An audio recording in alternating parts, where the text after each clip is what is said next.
Tantor Audio, a division of Recorded Books, presents Screams from the Void by Tibbets, narrated by Amy Mcfadden. Chapter 1. United Space Corps vessel Demeter, 30 August 2231 AD, 0900 hours. Ensign Chris Cunningham blinks at the screen on the flight deck not once, but twice.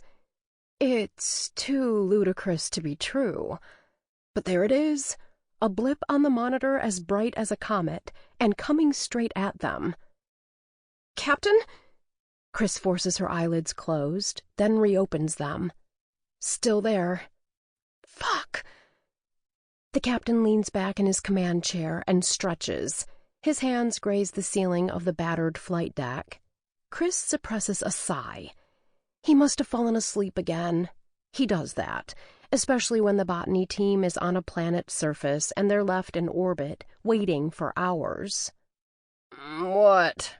the captain mumbles, smacking his lips. "There's a foreign mass approaching, sir," Chris says. He sits up in his chair and takes his feet off the dash. His boots hit the floor with a clunk. "What's the trajectory?" Chris can hear the annoyance in his voice and hesitates. He's referring to the asteroids that circulate through this sector. He's probably just as sick of them as is the rest of the crew. Normally they'd power up the lasers and blast the asteroid out of existence before it even gets close. But this is something else. Something worse. Chris blinks at the monitor again and considers how best to correct him. She looks to the pilot, who sits on the captain's right, as if she can provide silent guidance. She doesn't. No surprise there. Instead, the pilot readies the controls for the lasers with a flick of 3 overhead switches. They snap like bones and glow blood red. "Ready," the pilot says, cracking her neck by contorting it to one side and rolling her shoulders. Chris shifts at her console. "What are the coordinates?" the pilot asks, and Chris's frown deepens. Uncertainty silences her. The familiar buzz of the laser controls resonates in her ears, and for lack of anything better to do, she checks the monitor again. Maybe she read the alert incorrectly. Nope, still blipping. The little fucker. "Come on, Ensign, where is it?" the captain barks. "We're waiting." "The grill panel, sir." Chris's eyes dart over her shoulder, indicating the grills that serve as ventilation between decks. The captain turns toward her, disbelief on his face. His mustache twitches. "Come again?" Chris clears her throat. She'd give anything not to be the one sitting at the navigation station. A kidney, a toe, maybe even an eye. If she screws up again, she'll be on kitchen duty for the rest of the mission, and that's not why she's here. She has big plans for her career in the United Space Corps, and she doesn't want it to be over before it's even begun. "It's 100 meters away and closing, sir," she finally says. The pilot scoffs. "Are you serious?" "Yes, ma'am. No joke." "From inside the ship," the captain clarifies. Chris nods. "Yes, sir." "What's the classification?" The captain turns to the monitor on his left so Chris can screen share the data. He rubs his sleeve on the display to remove the dust. "Do we have a visual? Come on, Ensign. Don't just sit there." Chris fights her growing anxiety and sends the data to the captain's screen and then to the pilot's, just to be on the safe side. She's got to be reading it wrong, surely. She's missing something. She's sure of it. Maybe they can make sense of what it is, because it certainly doesn't make sense to her. "God damn it." The captain squints at his monitor. "What the hell is that?" "Can't get a visual. There aren't any cameras in the shafts," the pilot says quickly. "It's classified as a foreign biological," Chris reads, her stomach rolling over. This is bad news, no matter what. Foreign biologicals carry toxins, viruses, and various dangers currently unknown and uncured by man. It's happened to other vessels in the Corps, wiped clean by some alien bug. And now it's happening to them. Even if they catch whatever the biological is, the damage could already be done. Chris envisions weeks of quarantine and medicated showers, correspondence home to worried loved ones, and the embarrassment of the debriefing at headquarters, plus the impending headlines on Earth announcing their failure to take the necessary precautions. This is if they survive. She shudders. A thin layer of sweat bleeds through her sun-deprived skin, and she fights the rise of bile in the back of her throat. They're so fucked. Could it be a glitch? The pilot asks, pulling Chris back to reality. Maybe the internal sensors are malfunctioning? There's an idea. Should I call maintenance? She offers, but the captain shakes his head. I doubt it's a glitch. How far away is it? She checks the monitor and blinks. Whatever it is, it's really booking. 50 meters, sir. Chris sends an updated readout to both their screens. I don't get it. The pilot shakes her head at her monitor. Chris's tongue thickens. It appears there's something crawling up the ventilation shaft. No shit. The pilot unlatches her restraints. What I meant was, I don't get how it got on the ship to begin with. We're in orbit. Right now, I'm more concerned with what the hell it is, the captain says. Chris forces her eyes back to the nav monitor. Unidentified, sir. She wipes droplets of sweat from her forehead. It leaves a greasy smudge on the sleeve of her uniform. Great. It's not in any of the databases. The captain challenges her. Chris shakes her head, checking again, for the third time. No, sir. It just says unknown. The captain slams his fist against his console. Then how the hell are we supposed to know what to do with it? Swinging her leg over the joystick, the pilot labors out of her chair. She steps into the small space behind her station and looms over the access shaft, tapping the ladder with the tip of her boot. I don't see anything. The grill, ma'am. Chris corrects her. On your left. The pilot gives her a glare that could skin a cat, then bends to her knees and wraps her fingers around the metal grate to the left of the shaft, giving it a tug. Screwed in, she grunts. The captain fumbles around his console and hands the pilot a screwdriver.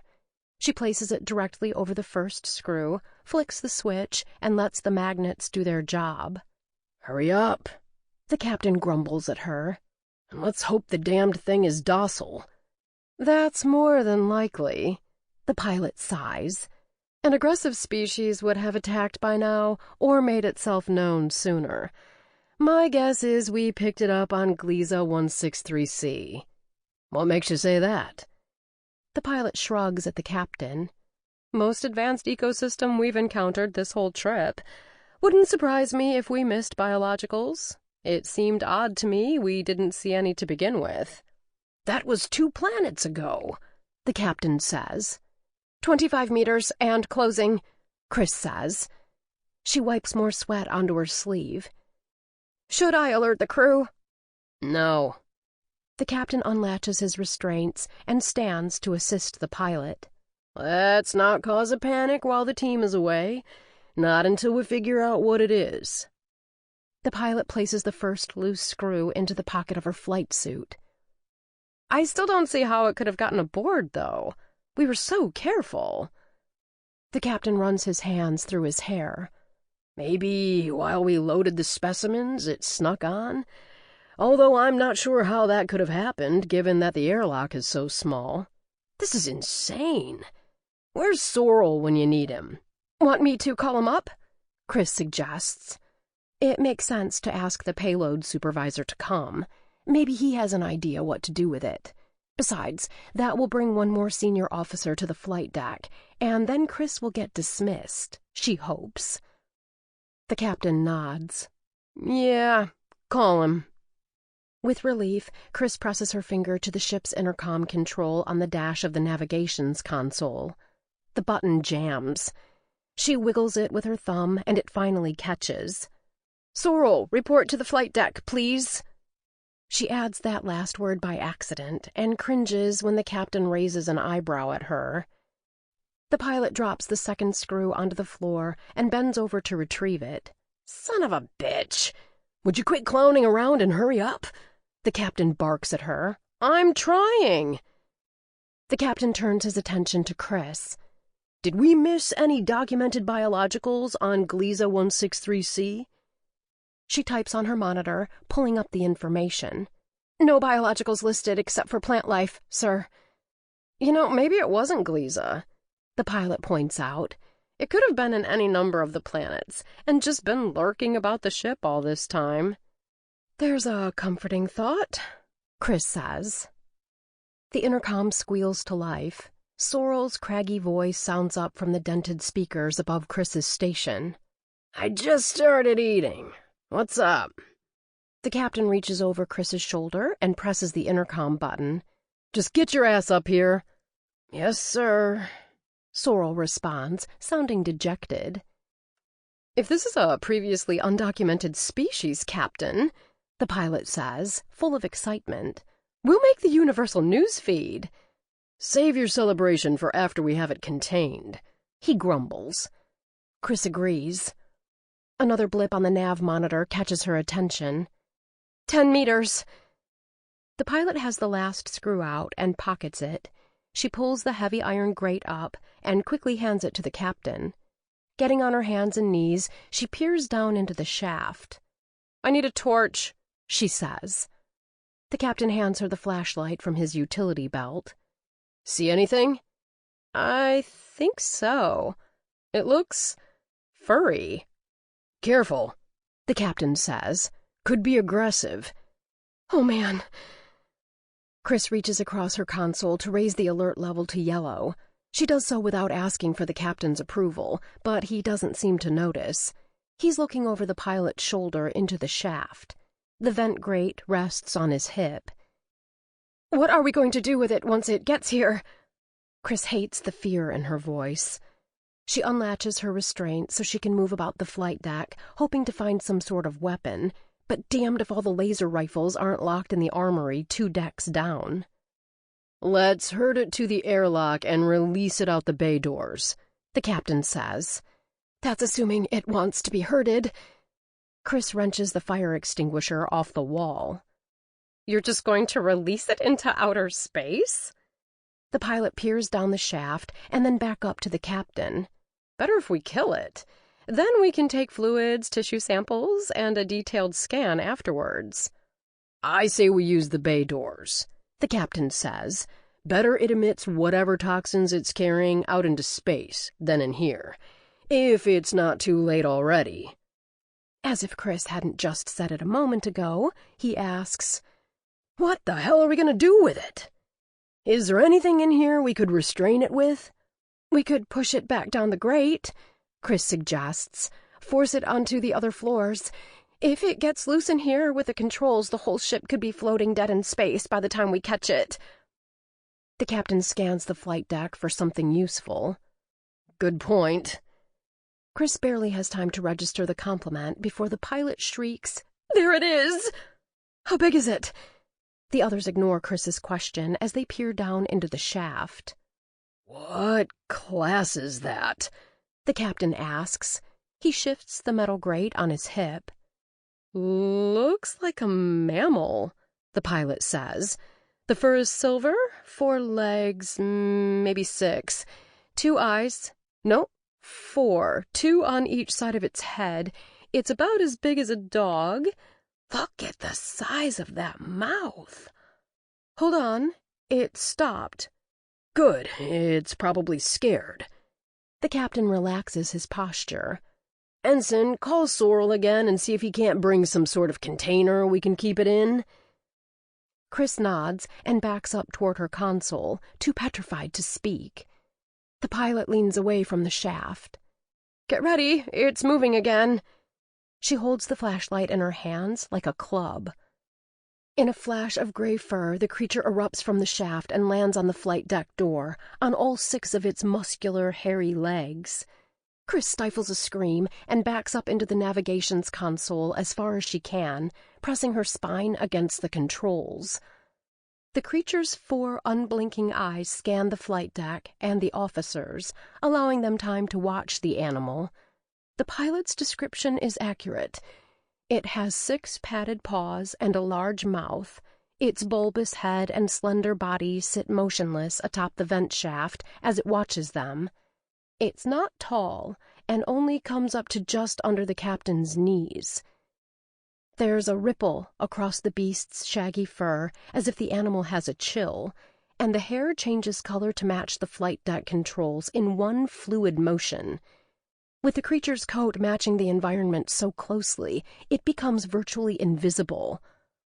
"Holy fuck," Chris whispers.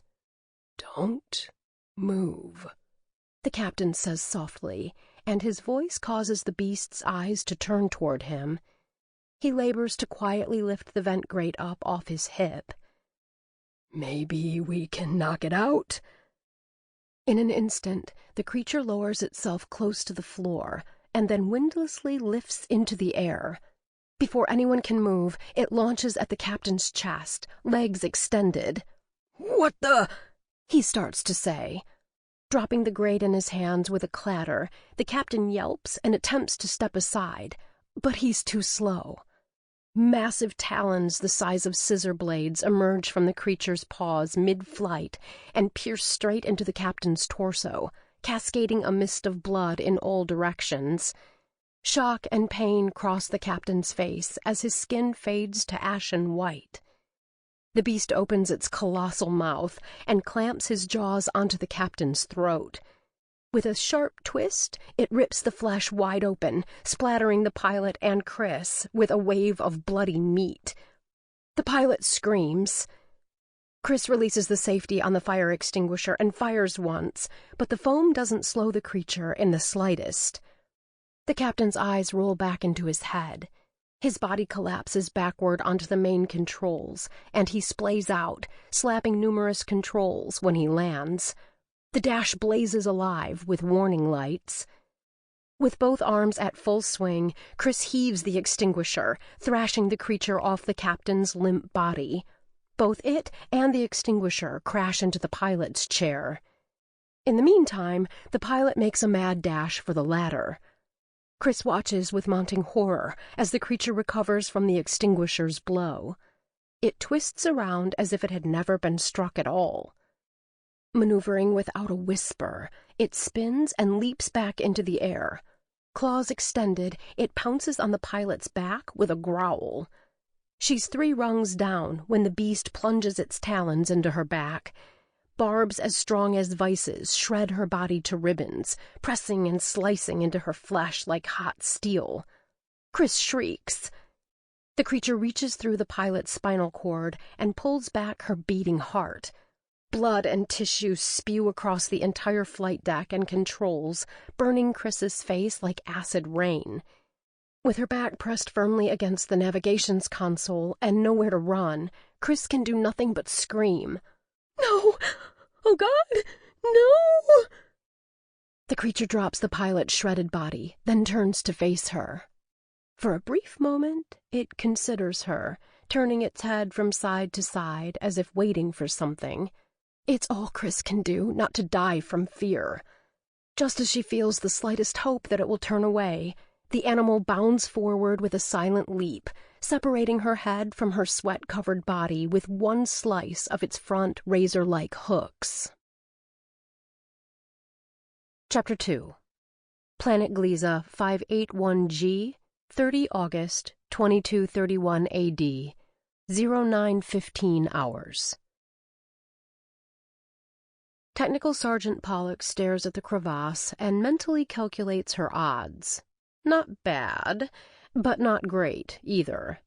Seems close enough, but she's low on oxygen, and if she gets too excited, she runs the risk of using too much, and there's nothing worse, in her mind, than breathing her own backwash. Besides which, with the gravity assist boots, she's not sure she's buoyant enough to clear it. Corporal Gala has gone the long way, taking the winding path down the side of the mound and holding a specimen sample in front of her like it's radioactive. Science Ensign Avram is nipping at her heels. Their oxygen tanks bob on their backs, pushing them closer to the plateau where they've parked the freight pod. Pollux scans the fading horizon. The orange light from this system's sun is almost gone. This particular planet's axis isn't symmetrical and whiplashes like a slingshot. They have a good hour before they're swallowed by darkness, but for some reason Pollux feels anxious to get back to the ship, and the path seems like such a pussy move. If she clears the ravine, she could beat them to the freighter and still have time enough to start the engines. It might save them a whole 10 minutes. Less backwash. "Sarge!" Ensign Avram speaks over the comm. "Tell me something. Are you feeling lucky, punk?" Pollux turns her body away from the ravine. "Excuse me?" Avram stopped on the path and has craned his body to watch her. "It's a line from... You've never heard it? Never mind. Sorry, ma'am." She glares back at him, but doubts he can see her expression. The helmet's visual field is only 3/4, and he's barely in her line of sight. She hears her breath increase before she feels it. The sound echoes off the inside of her helmet and reverberates in her ears. Jump or not, she's burning through too much oxygen either way. "Pollux? See something we missed, eh?" It's Gala. "No," she answers, still debating. There's no way they missed anything on this rock. They've spent the last week exploring what the Planetary Commission has deemed a possibly habitable planet, but the oxygen levels are too low to sustain human life, and the plants on the surface confirm that. They're small, low-level organisms, mostly bacteria and a few patches of algae, but no greenery, and that limits the atmospheric oxygen. The planet needs more time to evolve, another 100,000 years at least. The Commission won't be happy with this, but that's not Pollux's problem. She just wants off this rock. She scratches the inside of her elbow, but can't quite reach the itch underneath the confines of her suit. Frustrated, she eyes the ravine again. What is that? A meter? 2? She taps the suit's processor on her arm, trying to calculate the distance, but as usual, it's offline. Piece of shit. "Pollux?" It's Gala again, the worrywart. "I'm fine. What are you doing?" Pollux takes a few steps back, hoping to gain some momentum. Step 1, 2, jump. Bending her knees, she pushes forward and feels her boots lift off the ground. "My processor is online. Give me a minute, eh?" Gala says over the comm. "Sarge!" Avram bellows. Too late. Pollux is in flight. She's halfway across the ravine before she realizes she's going to come up short. Reaching out her hands, she grasps thin air. There are no roots to grip, no branches, nothing but rock, and the other side of the ravine is at least 2 arm lengths away. She feels her boots heat as they recalibrate on her way down, trying to cushion her fall. They don't finish in time. A wall of rock zips by her visual field. Red warning lights flash on her comm. She tries to slow her descent, spiraling her arms, but it's useless. She knows the ground is coming, but can't gauge the distance. She bends her knees and hits solid rock. Trying to roll out of the fall, she feels rather than hears a control panel on her hip crunch as she rotates onto her side and tumbles a few meters. Better the control panel than her pelvis, she guesses. Still, ouch! Inconceivable! Avram shouts. "Oh my God! Pollux, are you okay?" Gala sounds like she's crying. Lying in a pile of rubble, Pollux stares straight into the orange sky, but she still manages to roll her eyes. "That sucked." Gala appears in Pollux's visual field. "Is anything broken?" Pollock shakes her head and feels it swimming. Something's wrong. The orange sky has gone blurry, and she can't make out Gala's freckled face anymore. Plus, the itch from her elbow has spread down to her fingertips, and she's sweating from head to toe. Dribbles of perspiration cascade down her face. It's salty and stings her lips. "Too hot," she says. It feels like her head has grown a mile wide, and her temples press against the sides of her helmet. "Too hot." The orange fades. Is it whiplash already? Too early for that. Blackness takes its place. When she comes to, she hears more than sees what's happening. She's being dragged. Someone is doing a piss-poor job of carrying her feet. Someone else with bony fingers drags her from under her arms. Pollux tries to swat their hands away. She'll be damned if she's carried anywhere. She's the chief science officer. Who the hell do they think? Her eyes flutter open. She's inside the freighter.